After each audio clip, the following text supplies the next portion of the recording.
আমার বক্তব্য স্পষ্ট, যে কোনো মূল্যে অবশ্যই শান্তি এবং শৃঙ্খলা বজায় রাখতে হবে। কোন রকমের অন্যায় কিংবা বিয়ানি কর্মকাণ্ড আমরা বরদাস্ত করব না। দলমত, ধর্ম, বর্ণ কিংবা ভিন্ন মত যাই থাকুক, কোনো অজুহাতে অবশ্যই দুর্বলের উপরে সবলের আক্রমণ আমরা মেনে নেব না। ন্যায়পরায়ণতা হবে আদর্শ।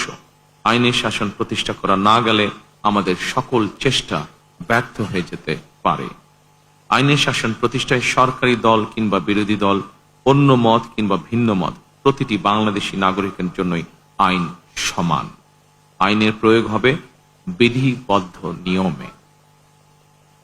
নির্বাচনে একে অপরের বিরুদ্ধে কিংবা এক দল আরেক দলের বিরুদ্ধে প্রতিদ্বন্দ্বিতা করতে গিয়ে নির্বাচনের মাঠে হয়তো কোথাও কোথাও নিজেদের মধ্যে ভুল বোঝাবুঝির সৃষ্টি হয়ে থাকতে পারে।